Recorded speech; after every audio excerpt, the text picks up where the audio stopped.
Hey guys, and welcome to today's video. I am so happy to have you guys here with me today. Thank you so much for tuning in. If you are new to this channel, you are watching ASMR Mystery, where we talk about all of these strange and weird true crime cases, oddities, and horror stories of the world.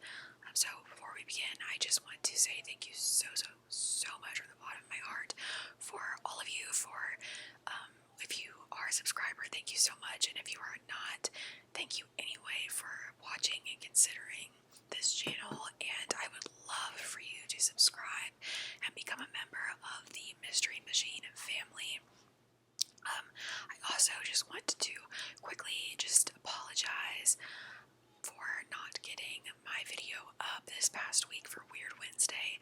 I just recently started a new job as a production assistant for a filming company here where I live, and we were on location Wednesday, Thursday, Friday shooting this week, and I had to get there really early, and I was there for a long time, so I just unfortunately did not have the time to do the research and get the video filmed, edited, and uploaded to YouTube. So I will try to get back on schedule this week.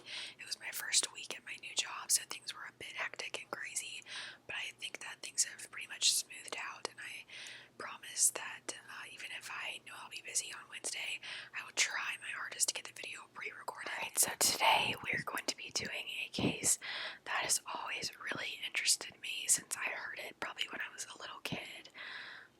And I'm just very excited to bring it to you guys today. And just so you know, in this video, almost all of my videos, there is viewer discretion advised.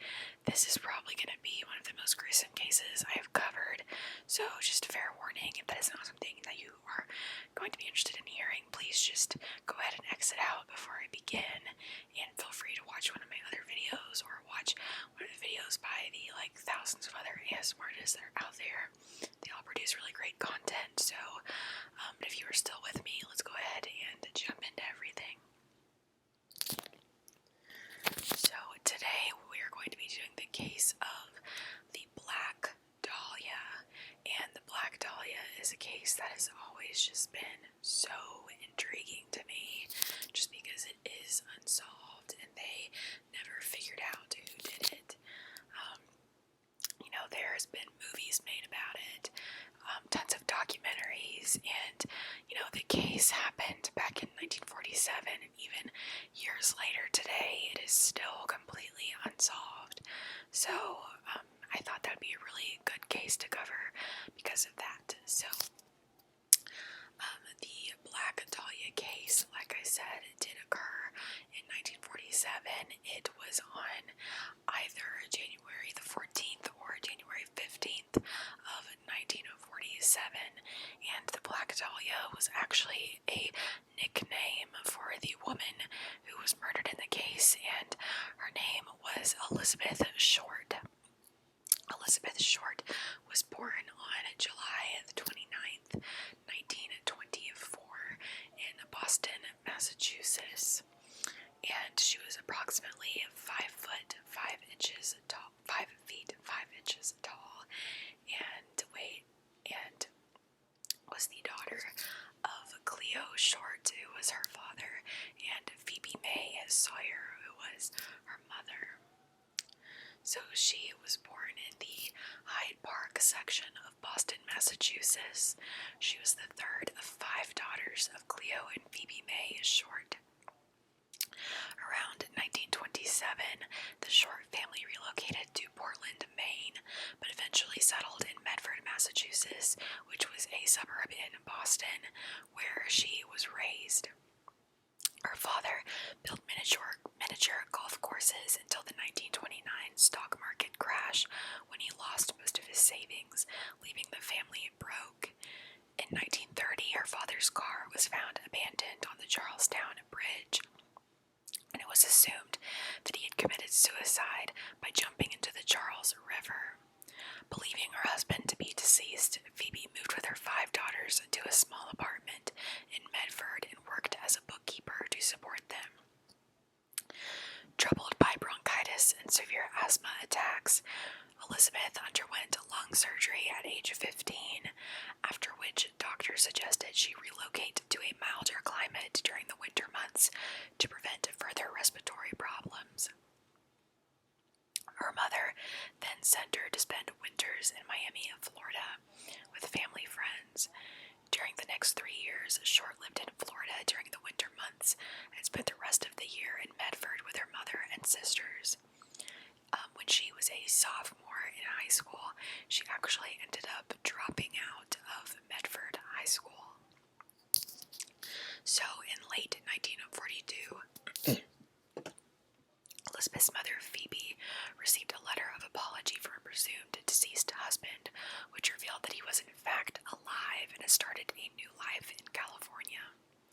In December, at age 18, Elizabeth relocated to Vallejo to live with her father, whom she had not seen since she was 6 years old. At the time, he was working at the nearby Mare Island Naval Shipyard on San Francisco Bay, California. Arguments between Short and her father led to her moving out in January 1943. Shortly after, Elizabeth Short took a job at the Base Exchange at Camp Cook near Lombok, California. She lived with several friends and briefly with an Air Force sergeant who was reportedly abusive to her. Short then left Lombok in mid-1943 and moved to Santa Barbara, where she was arrested on September 23rd, 1943 for underage drinking at a local bar.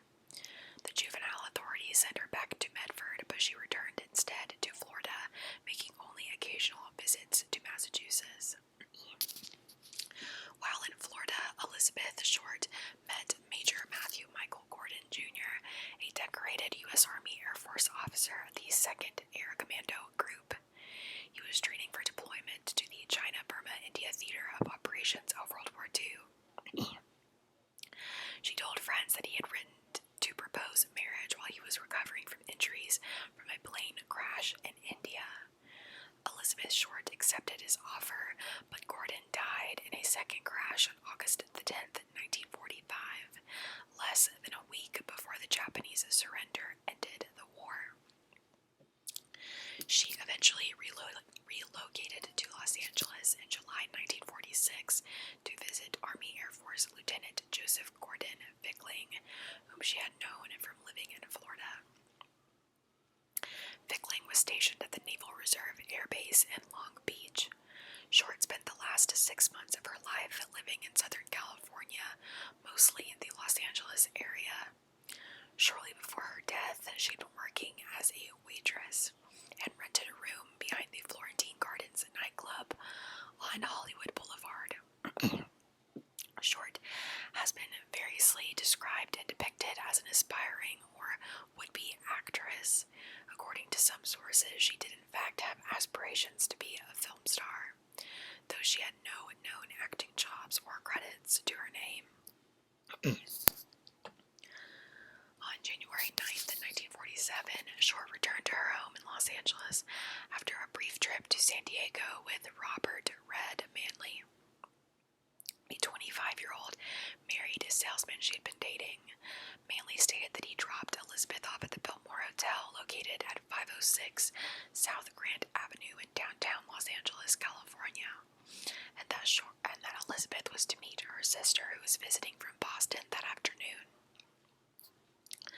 By some accounts, staff at the Biltmore recalled having seen Elizabeth using the lobby telephone. Shortly after, she was allegedly seen by patrons of the Crown Grill Cocktail Lounge at 754 South Olive Street, approximately a half a mile away from the Biltmore Hotel.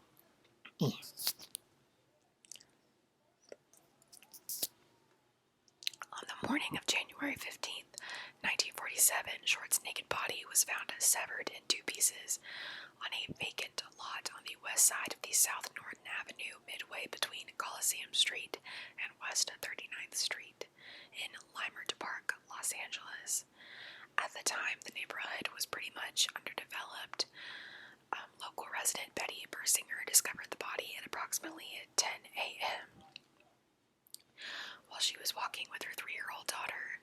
Bersinger initially thought she had found a discarded store mannequin. When she realized it was, in fact, a corpse, she rushed to a nearby house and telephoned the local police. Elizabeth's severely mutilated body was completely severed at the waist and drained entirely of blood, leaving its skin a pallid white. Medical examiners determined that she had been dead for around 10 hours prior to the discovery, leaving her time of death either sometime during the evening of January 14th or the early morning hours of January 15th. The body had obviously been washed by the killer. Her face had been slashed from the corners of her mouth to her ears, creating an effect known as the Glasgow smile. Elizabeth Short had several cuts on her thigh and breasts, while her entire portions of flesh had been sliced away. The lower half of her body was positioned a foot away from the upper, and her intestines had been tucked neatly beneath her buttocks. The corpse had been posed with her hands over her head, her elbows bent at right angles, and her legs spread apart. Upon the discovery, a crowd of both passerbys and reporters began to gather. Los Angeles Herald-Express reporter Aggie Underwood was among the first to arrive at the scene and took several photos of the corpse and the crime scene. Near the body, detectives located a heel print on the ground amid the tire tracks, and a cement sack containing watery blood was also found nearby.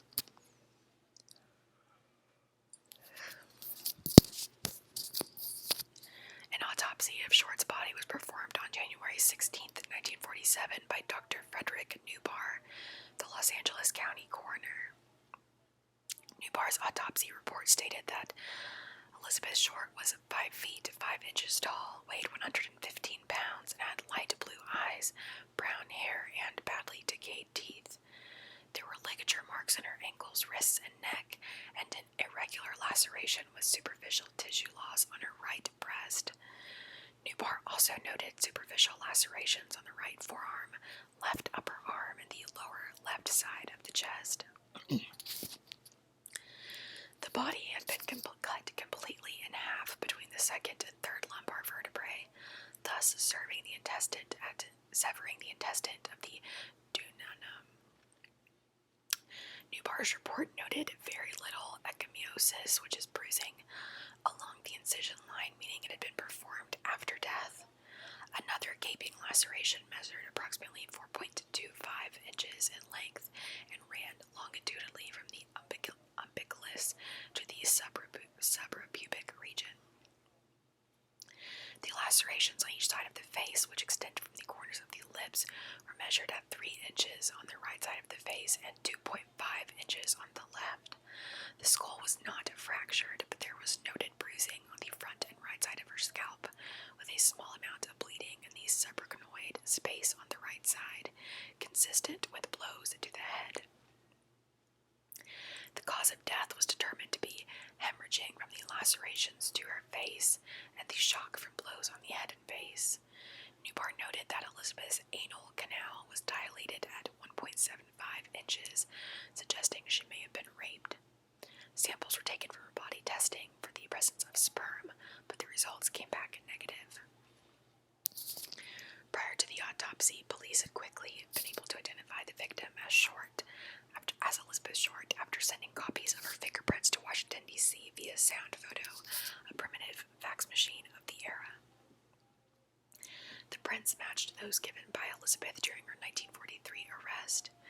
Immediately following her identification, reporters from William Randolph Hearst Los Angeles Examiner contacted her mother, Phoebe Short, in Boston, and told her that her daughter had won a beauty contest.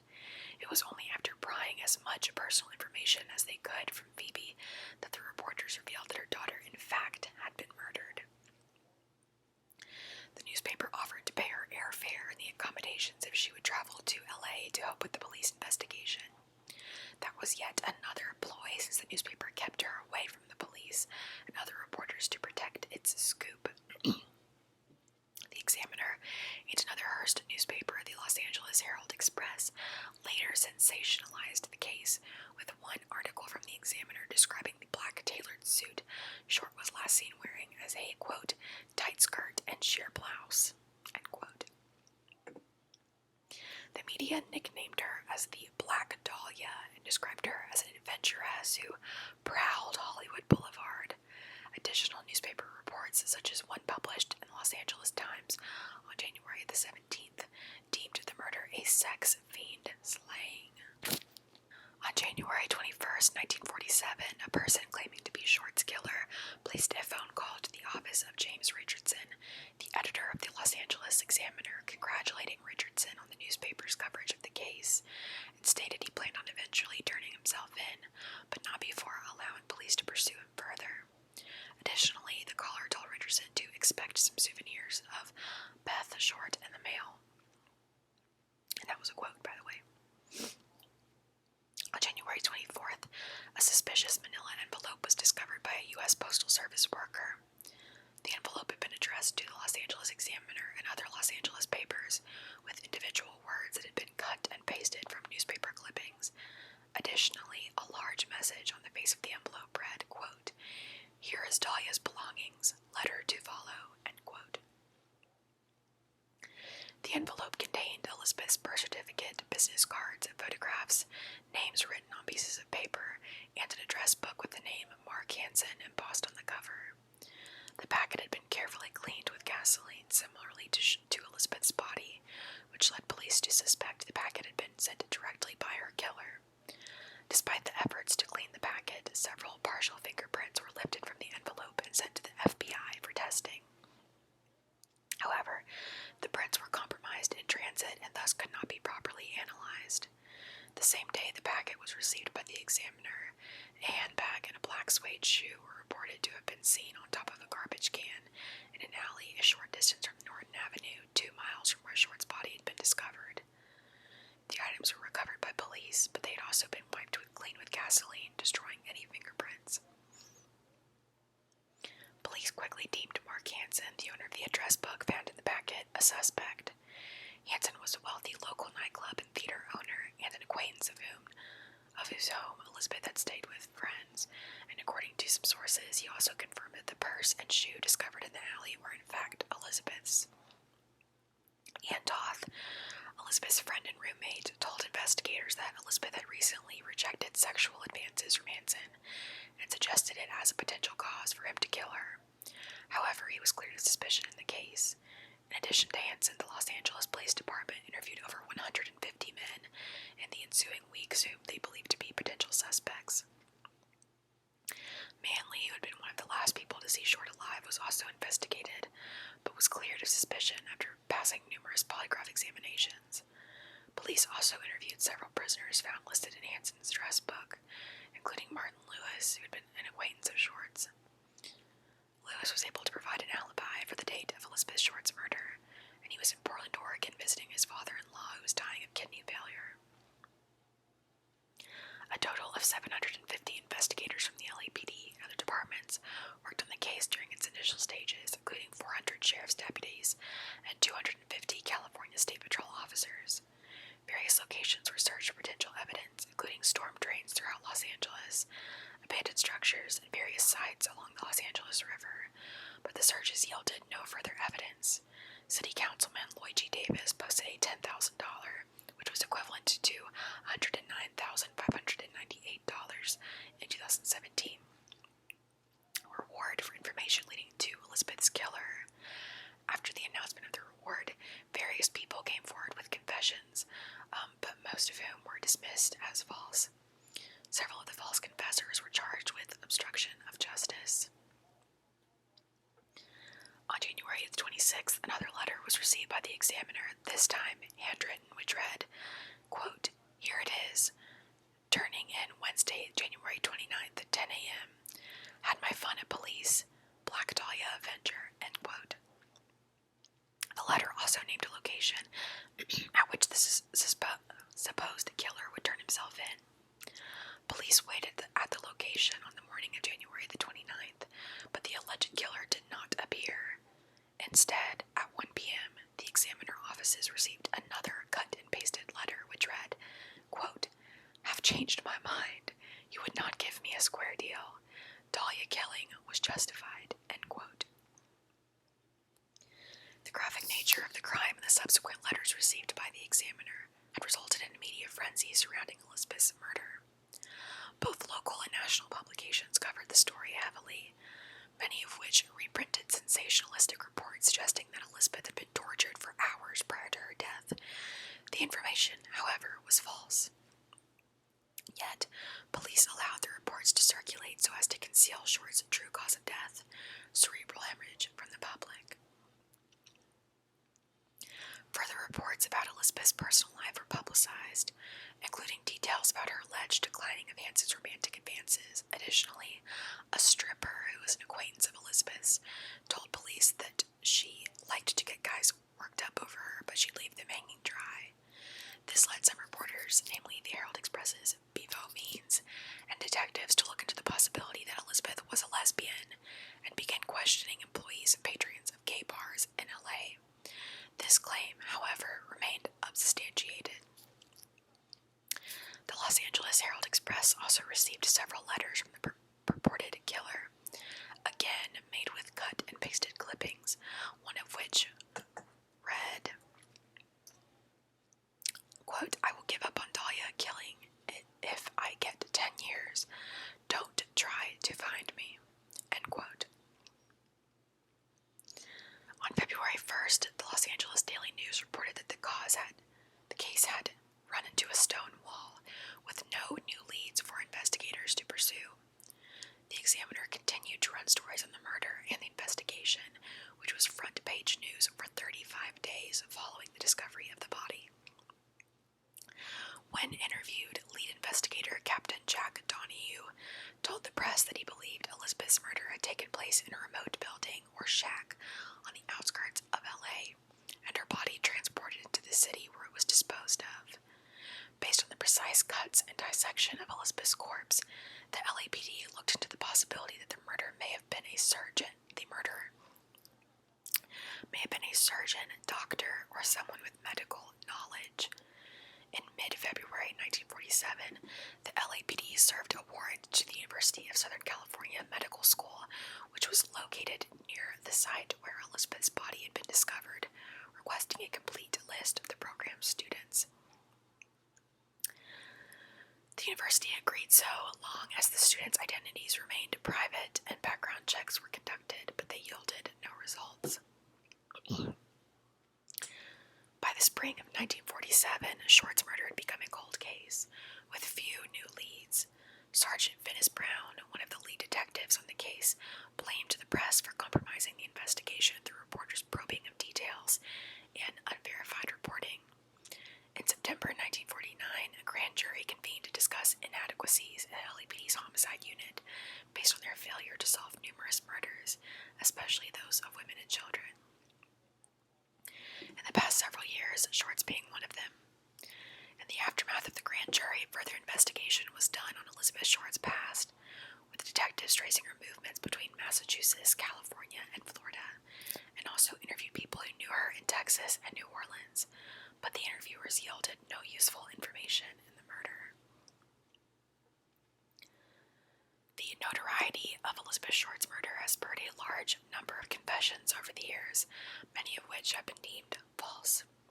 Since the initial investigation, over 500 people have confessed to the crime, some of whom had not even been born at the time of her death. Sergeant John P. St. John, a detective who worked the case until his retirement, stated, quote, "It is amazing how many people offer up a relative as the killer," end quote.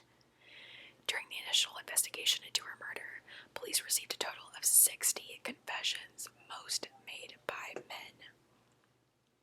In 2003, Ralph Asdell, one of the original detectives on the case, told the Los Angeles Times that he believed he had interviewed Elizabeth's killer, a man who had been seen with his sedan parked near the vacant lot where Elizabeth's body was discovered in the early morning hours of January 15th, 1947. A neighbor driving by that day stopped to dispose of a bag of lawn clippings in the vacant lot when he saw a parked sedan, allegedly with its right rear door open. The driver of the sedan was standing in the lot.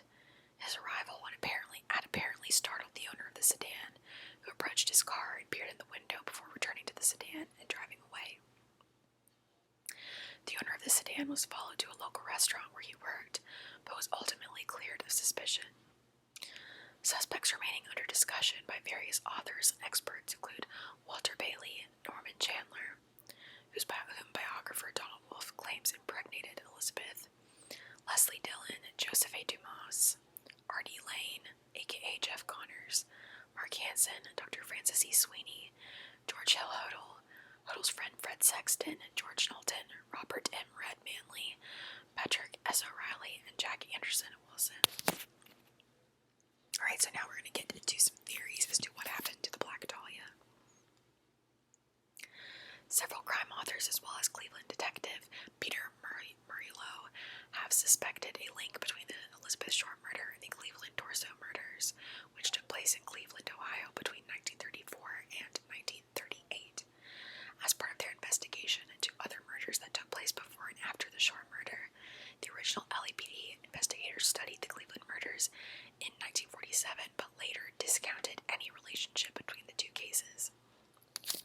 In 1980, new evidence implicating a former Cleveland Torso murder suspect, Jack Anderson Wilson, aka Arnold Smith, was investigated by Detective John P. St. John in relation to Elizabeth's murder.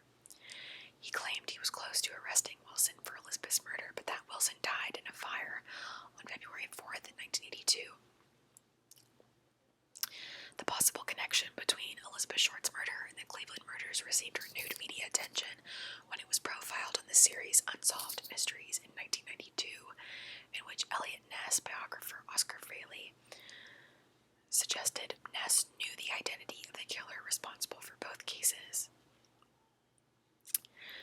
The February 10th, 1947 murder of Jeannie French in LA was also considered by the media and detectives as possibly being connected to Short's killing. French's body was discovered in West LA on Grandview Boulevard, nude and badly beaten. Written on her stomach in lipstick was what appeared to say, "Fuck you, BD," and the letters TEX below. TEX. The Herald Express covered the story heavily and drew comparisons to the Short murder less than a month prior, surmising the initials BD to stand for Black Dahlia. According to historian John Lewis, however, the scrawling actually read PD, ostensibly standing for Police Department. Crime authors such as Steve Hodel and William Rasmussen have suggested a link between the Elizabeth Short murder and the 1946 murder and dismemberment of 6-year-old Suzanne Degnan in Chicago, Illinois. Captain Donahue of the LAPD stated publicly that he believed the Black Dahlia and the Chicago lipstick murders were likely connected. Among the evidence cited is the fact that Elizabeth's body was found on Norton Avenue, 3 blocks west of Degnan Boulevard, Degnan being the last name of the girl from Chicago. There were also striking similarities between the handwriting on the Degnan ransom note and that of the Black Dahlia Avenger. Both texts used a combination of capitals and small letters. The Degnan note read in part, "Burn this for her safety." And both notes contain a similar misshapen letter P and have one word that matches exactly. Convicted serial killer William Hearns served life in prison for Degnan's murder. Initially arrested at 17 for breaking into a residence close to that of Degnan, Hearns claimed he was tortured by police, forced to confess, and made a scapegoat for Degnan's murder. After being taken from the medical infirmary at the Dixon Correctional Center on February 26, 2012 for health problems, Hearns died at the University of Illinois Medical Center on March 5, 2012 at 83. Additionally, Steve Hodel has implicated his father, George Hodel, as Short's killer, citing his father's training as a surgeon as circumstantial evidence. In 2003, it was revealed in notes from the 1949 grand jury that investigators had wiretapped Hodel's home and obtained recorded conversations of him with an unidentified visitor saying, quote, "Supposing I did kill the Black Dahlia. couldn't prove it now. They can't talk to my secretary because she's dead, end quote. In 1991, Janice Knowlton, a woman who was 10 years old at the time of Short's murder, claimed that she had witnessed her father, George Knowlton, beat Short to death with a claw hammer in the detached garage of her family's home in Westminster. John Gilmore's 1994 book, Severed, The True Story of the Black Dahlia Murder, suggests a possible connection between Elizabeth's murder and that of George Bodorf, a socialite who was strangled to death in her West Hollywood home in 1944. Gilmore suggests that Short's employment at the Hollywood Canteen, where Bodorf also worked as a hostess, could be a potential connection between the two women. However, the claim that Short ever worked at the Hollywood Canteen has been disputed by those such as Los Angeles Times editor Larry Harnage. So, according to newspaper reports, shortly after she was murdered, Elizabeth received the nickname Black Dahlia from staff and patrons at a Long Beach drugstore in mid-1946 as wordplay on the film The Blue Dahlia in 1946. Other popularly circulated rumors claim that the media crafted the name due to Short's adorning her hair with dahlias. However, reports by investigators for the LA County District Attorney state that the nickname was invented by newspaper reporters covering her murder. The LA Herald-Express reporter Bevo Means, who interviewed Elizabeth's acquaintances at the drugstore, had been credited with first using the Black Dahlia name. Though reporters Agnes Underwood and Jack Smith have been alternately named as its creators. While some sources claim that Short was referred to or went by the name during her life, others dispute this. Both Gilmore and Harnage agree that the name originated during Elizabeth's lifetime and was not a creation of the press. Harnage states that it was in fact a nickname she earned from the staff of the Long Beach drugstore she frequented. In Severed, Gilmore names an A.L. Landers as the proprietor of the drugstore, though he does not provide the store's name. Prior to the circulation of the Black Dahlia name, Short's killing had been dubbed the Werewolf Murder by the Herald-Express due to the brutal nature of the crime. Many true crime books claim that Elizabeth lived in or visited LA at various times in the mid-1940s, including Gilmore's Severed, which claims Elizabeth worked at the Hollywood Canteen. This is disputed by Harnage, who states that Short did not, in fact, live in LA until after the canteen's closing in 1945. Although some of her acquaintances and several other authors and journalists described Elizabeth as a call girl or a prostitute during her time in Los Angeles, according to Harnage, contemporaries grand jury proved that there was no existing evidence that she was ever a prostitute. It attributes the claim to the confusion with another woman with the same name. Harnage claims that the rumor regarding Short's history as a prostitute originates from the John Gregory Dunn 1977 novel, True Confessions, which is based in part on the crime. Alright, so the legacy of the Black Dahlia. Elizabeth Short is buried at the Mountain View Cemetery in Oakland, California. After her younger sisters had grown up and married, their mother Phoebe moved to Oakland to be near her daughter's grave. She finally returned to the East Coast in the 1970s, where she lived into her 90s. On February 2nd, 1947, just 2 weeks after Elizabeth's murder, California Republican Assemblyman C. Don Field was prompted by the case to introduce a bill calling for the formation of a sex offender registry. The state of California would become the first U.S. state to make the registration of offenders mandatory. Short's murder has been described as one of the most brutal and culturally enduring crimes in American history, and Time magazine listed it as one of the most infamous unsolved cases in the world. Consequently, Short's life and death have been the basis of numerous books and films, both fictionalized and non-fiction. Alright, so that is it for what I have relating to the Black Dahlia case.